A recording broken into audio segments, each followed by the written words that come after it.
आप सबने nano technology के बारे में तो सुना होगा। नैनो टेक्नोलॉजी साइंस और टेक्नोलॉजी की वो फील्ड है जहां पे हम बात करते हैं मैटर की मॉलिक्यूलर लेवल और जनरली 1 to 100 नैनोमीटर का जो साइज होता है वो नैनो टेक्नोलॉजी या उससे बेस्ड साइंस के अंडर आता है। और आज के वर्ल्ड में मेडिसिन और हेल्थ केयर में नैनो टेक्नोलॉजी एक बहुत ही क्रिटिकल रोल प्ले कर रही है। चाहे थेरेप्यूटिक्स हो, बायोसेंसर्स हो, इम्प्लांटेबल डिवाइसेस हो, drug delivery systems, imaging technology, gene therapy और ऐसी और भी बहुत सारी फील्ड्स में नैनो टेक्नोलॉजी का बहुत एक्सटेंसिव यूज हो रहा है। लेकिन अगर मैं आप लोगों से यह बोलूं कि नैनो टेक्नोलॉजी का सबसे पहला यूज आज से हजारों साल पहले आयुर्वेद में हुआ था, तो ऑफ कोर्स ये बात है, आप बोलेंगे कि भाई ये तो आप वैसी ही बात कर रहे हैं जैसे आजकल सोशल मीडिया पे आयुर्वेद को हर इंसान कुछ ना कुछ मैजिकल बता रहा है। लेकिन अगर मैं आपसे ये चीज बोलूं कि ये स्टेटमेंट मेरी पर्सनल स्टेटमेंट नहीं है, बल्कि इंडिया के टॉप साइंटिस्ट की, इंक्लूडिंग बार्क यानी बाबा एटॉमिक रिसर्च सेंटर के प्रोफेसर और साइंटिस्ट की स्टेटमेंट्स हैं,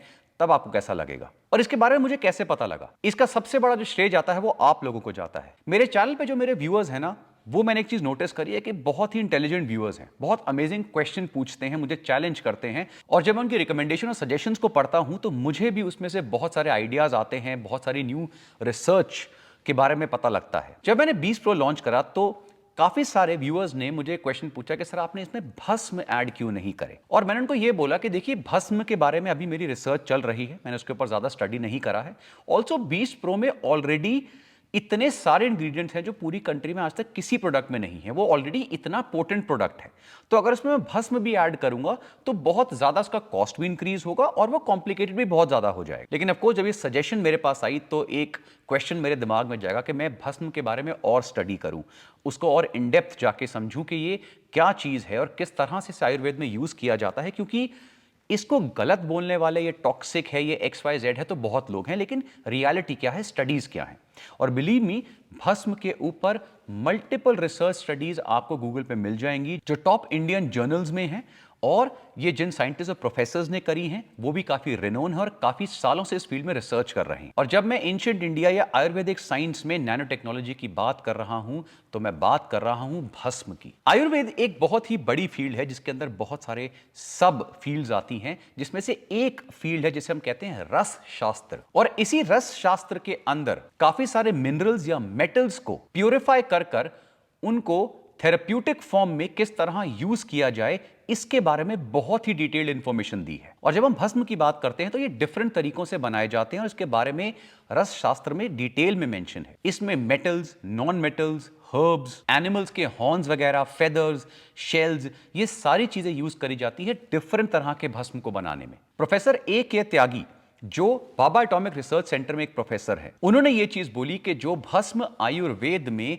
मल्टीपल डिजीजेस को ट्रीट करने में हजारों सालों से यूज हो रहे हैं, वो एक्चुअली में oldest form of nano technology है। पर ये भस्म है क्या? भस्म एक्चुअली में डिफरेंट तरह के बहुत ही फाइन मेडिसिनल पाउडर्स होते हैं। जैसे हमने देखा, different herbs, metal, non metals वगैरह का यूज करते हुए उसे बनाया जाता है, उसे डिराइव करा जाता है, और इस प्रोसेस में कैल्सिनेशन का यूज किया जाता है। कैल्सिनेशन वो प्रोसेस है जिसमें इन पर्टिकुलर मेटल्स वगैरह को ऑक्सीडाइज करा जाता है और उनको नॉन टॉक्सिक फॉर्म में कन्वर्ट करके उसे भस्म या पाउडर फॉर्म में कन्वर्ट करा जाता है, और इसके मल्टीपल स्टेप्स होते हैं। तो कैल्सिनेशन बेसिकली एक तरह का प्यूरिफिकेशन प्रोसेस है। मैं आपको स्क्रीन के ऊपर एक टेबल दिखा रहा हूं और आप देख सकते हैं कि कितने डिफरेंट तरह के भस्म आयुर्वेद में यूज किए जाते हैं और कौन कौन से मेटल्स या कौन कौन से सब्सटेंसेस इसमें यूज होते हैं इन तरह के भस्म को बनाने में। और जितने भी भस्म हैं, हर एक भस्म का अलग अलग थेरेप्यूटिक यूज है आयुर्वेद में। रस शास्त्र में बताया गया कि कोई भी मिनरल या मेटल बेस्ड जो ड्रग है वो बेस्ट फंक्शन तब करेगा जब वो अपनी ओरिजिनल स्टेट से एक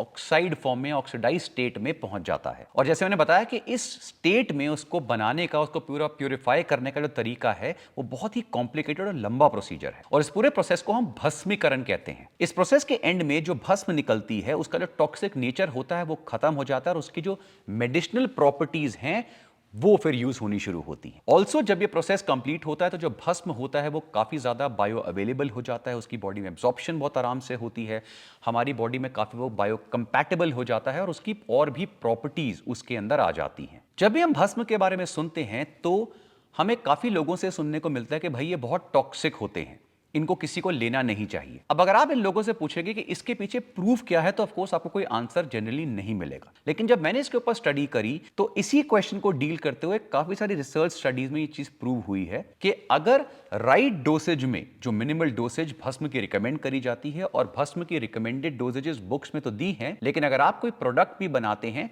तो उसमें भी गवर्नमेंट रेगुलेशंस के अंडर ही आप भस्म की उस डोजेज को ऐड कर सकते हैं। आप अपनी मर्जी से ज्यादा कम नहीं कर सकते, उसकी एक गिवन डोजेज होती है और मैक्सिमम आप उसी डोजेज में उसे ऐड कर सकते हैं। ये गवर्नमेंट गाइडलाइंस के अंडर आते हैं।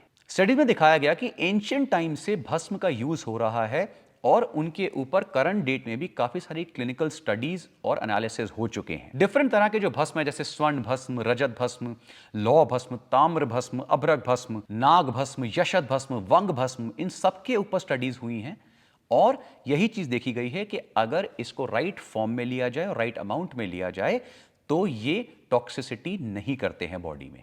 ऑल्सो एक इंपॉर्टेंट चीज जो स्टडीज में निकल कर आई है वो यही है कि प्रॉब्लम जो भस्म में आता है ना, वो वही प्रॉब्लम है जो किसी एलोपैथिक मेडिसिन या होम्योपैथिक मेडिसिन में आएगा। और वो क्या है? वो है क्वालिटी। क्योंकि जैसे मैंने आपको बताया कि जो सबसे इंपॉर्टेंट प्रोसेस होता है वो होता है प्यूरिफिकेशन प्रोसेस। अगर उस प्रोसेस में कोई गड़बड़ है तो जो क्वालिटी ऑफ भस्म आपको मिलेगा वो बहुत ही लो होगा, और उसको अगर आप बिना सोचे समझे यूज करेंगे तो ऑफकोर्स ही बात है कि टॉक्सिसिटी के चांसेस बढ़ जाते हैं। इसलिए इंडिया में ऐसी बहुत सारी बॉडीज हैं, ऐसे बहुत सारे सेंटर्स हैं जो गवर्नमेंट अप्रूव्ड तरीके से ही भस्म को एक्सट्रैक्ट करते हैं। अगर हम भस्म की प्रिपरेशन के स्टेप्स की बात करें तो जैसे मैंने बताया मल्टीपल स्टेप्स होते हैं, जिसमें सबसे पहला प्रोसेस आता है शोधना, जिसे हम प्यूरिफिकेशन भी कहते हैं। क्योंकि जब भी आप कोई मेटल लेंगे वो अपने रॉ फॉर्म में आएगा, ओर फॉर्म में आएगा। उसमें से जब हम अनवांटेड इंप्योरिटीज वगैरह को रिमूव करते हैं तो वो पहला प्रोसेस होता है। नेक्स्ट जो प्रोसेस आता है वो आता है मरण, जिसमें उस पर्टिकुलर ऑब्जेक्ट की या मेटल या नॉन मेटल की जो टॉक्सिक प्रॉपर्टीज हैं उनको रिमूव किया जाता है। और इस प्रोसेस के बाद जो सब्सटेंस निकलता है उसमें डिजायर्ड फिजिकल और मेडिसिनल प्रॉपर्टीज आ जाती हैं, और इसके साथ साथ वो पैलेटेबल हो जाता है, वो बॉडी में बायो अवेलेबल हो जाता है, उसकी बायो अवेलेबिलिटी या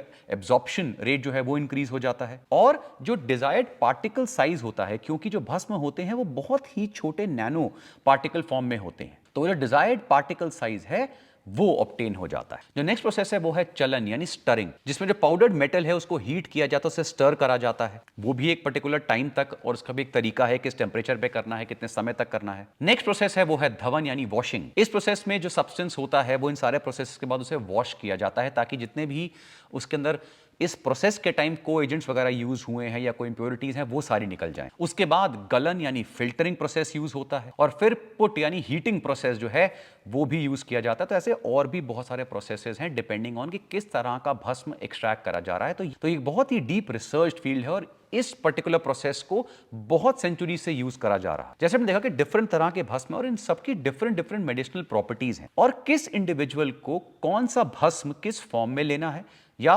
कौन सी ऐसी मेडिसिन हैं जिनमें कुछ पर्टिकुलर तरह के भस्म ऐड करे गए हैं, ये आपको एक क्वालिफाइड आयुर्वेदिक डॉक्टर ही बताएगा। जब मैं बात कर रहा हूं डॉक्टर की तो हम talking about proper BMS doctors, जिनको इस प्रोसेस के बारे में और इस मेडिसिनल साइंस के बारे में पूरी नॉलेज है। ये उसी तरह से हुआ जिस तरह से कोई डॉक्टर आपको मेडिसिन प्रिस्क्राइब करता है। तो मेडिसिनल यूज की जब हम बात करते हैं, डिजीजेस को ट्रीट करने की बात करते हैं, तो जो आयुर्वेदिक डॉक्टर्स हैं वो आपको रिकमेंड करेंगे। कुछ भस्म ऐसे भी हैं जिनको जनरल हेल्थ के लिए भी यूज किया जाता है, कुछ प्रोसेसेस के लिए यूज किया जाता है, उसके सप्लीमेंट्स भी मार्केट में अवेलेबल हैं, लेकिन उनमें भी जो भस्म ऐड करी जाती हैं वो कौन सी हैं, कितने अमाउंट में ऐड करनी है, ये सारी की सारी चीजें उस प्रोडक्ट पे मेंशन होती हैं। प्लस ये प्रोडक्ट्स भी गवर्नमेंट अप्रूव होने बहुत जरूरी हैं। जब हम भस्म की बात करते हैं तो उसके बहुत सारे मेडिसिनल यूजेस हैं बॉडी में। हमारी बॉडी से हैवी मेटल्स को डिटॉक्स करना, जो फ्री रेडिकल्स हैं उन्हें न्यूट्रलाइज करना, मल्टीपल तरह के लिवर इश्यूज, गट इश्यूज,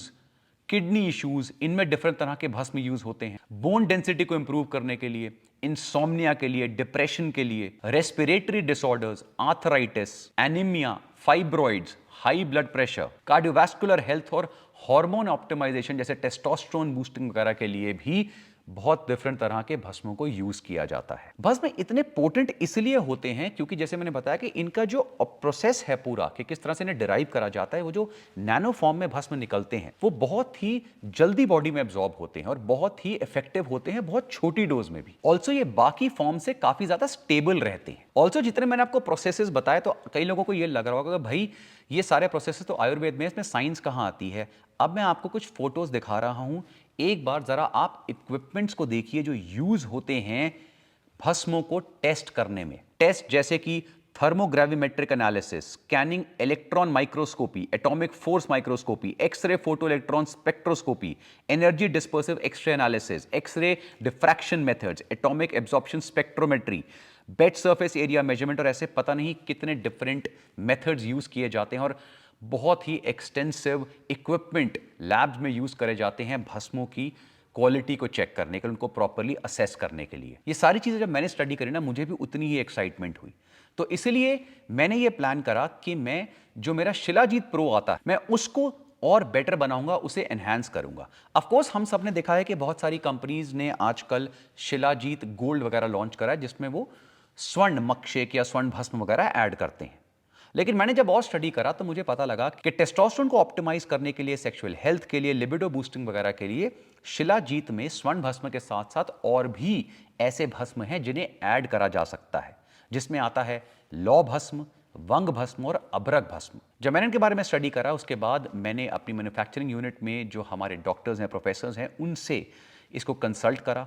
उन्होंने फिर बताया कि इसको किस अमाउंट में आप डाल सकते हैं, कितना अलाउड है और हाईएस्ट क्वालिटी को कैसे प्रोक्योर करना है। इसलिए जो मेरा अगला प्रोडक्ट मैं इस पे बना रहा हूं वो है शिलाजीत भस्म प्रो, जो इंडिया का पहला ऐसा शिलाजीत होगा जिसमें 4 अलग अलग भस्म ऐड हो रहे हैं। और जो स्वर्ण भस्म है वो 100% प्योर 24 कैरेट स्वर्ण भस्म है, गोल्ड भस्म है। और मैं आपको एक छोटा सा ग्लिम्स दिखाता हूं अपनी मैन्युफैक्चरिंग यूनिट, जब मैं आपको पहली बार दिखाऊंगा कि भस्म किस तरह के होते हैं और किस तरह से मैंने शिलाजीत में इसको ऐड करा है। तो आइए देखते हैं। स्वर्ण भस्म, लौह भस्म, वंग भस्म, अभ्रक भस्म,